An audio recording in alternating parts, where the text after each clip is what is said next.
You know, there's much more to France than just the magnificent Eiffel Tower.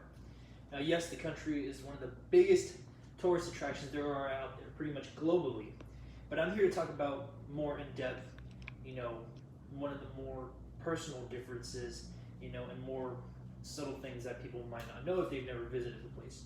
Now, personally, I've stayed in Paris, France for about 2 weeks on a vacation, and I gotta say, it was it was really eye opening. I learned a lot about not only the buildings and culture and such, but also the people in general. Now, to preview and go on to what I'm going to touch here is about three things. The first one being some of the monumental buildings, specifically the churches, that France is most proud of.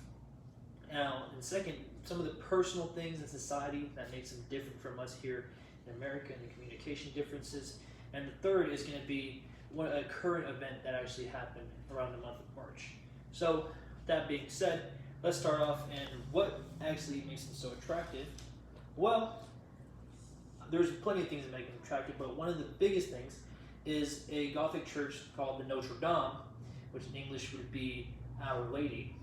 And it's one of the it's biggest Gothic churches there are out there. I went inside and it is humongous. I mean, it is so many feet tall you can't even count it. Now, it's not only an amazing tourist attraction, but the history behind it is what makes it special. As Caroline says in her Discover Walks blog, posted in December 2019 under the brief history Notre Dame Cathedral in Paris, she says that in the year of 1160, Bishop Maurice de Sully had suggested that there be a more broader cathedral for, the whole country that's growing in population. And he stated this as well to King Louis VII, who allowed the project to go on, and he pretty much funded it and claimed that this can be prestigious for our country. So, might be thinking, okay, well, what's actually made it different from us? We have the Statue of Liberty and such landmarks like that. Well, let's go on. Here are some of the more personal and society-based differences. The whole equality concept. Now, over here, we hype up a lot, we want equality, people want to be all the same, treated, equally, but there's not so much, equality up there. I'm not saying there's slavery and big extreme things like that, but they just have a different way of thinking about it. Many of the people, as it states in the 2020 Gert Hofstede Center, they say under the power distance section that the lower middle class people, they actually accept the fact that there is inequality. They never see themselves, who's ever in the lower, class or working class, they never see themselves working with government officials, being the CEO, or as they call PDG of top companies and such. They just accept the fact that, those who are prestigious enough to go to big business schools, they will get it, and, they will not.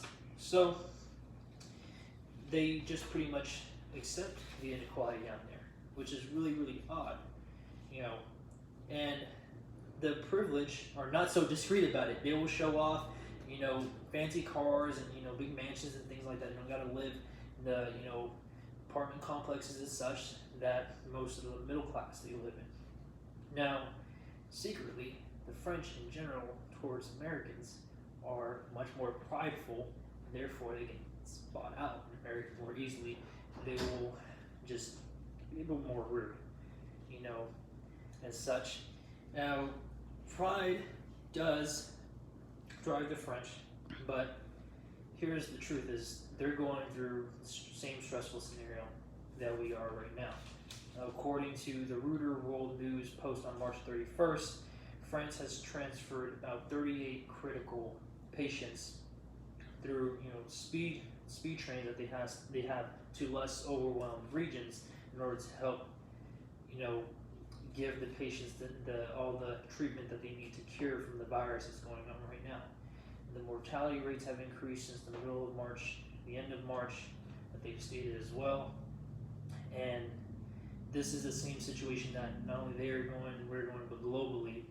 It's something that many healthcare officials are stressing over, and we can only hope for the best and follow the rules the CDC brings out to us so that we can fight this virus, together. Now, to put it all together. Maybe close, but yet we're far. So let's recap a little bit. Touched on Notre Dame, why it's the treasure that they believe in, their most prideful in. Second is how the lower middle class, they just accept that the inequality is there. And third, the current event that's giving us all a hard time. But whatever you're going through, remember, we can all unite and fight against what's going on right now. So next time when all this is over, you can go down there and celebrate well-beings of everybody and get you a nice milk chocolate cookie or chocolat au lait, as they call it over there. Thank you.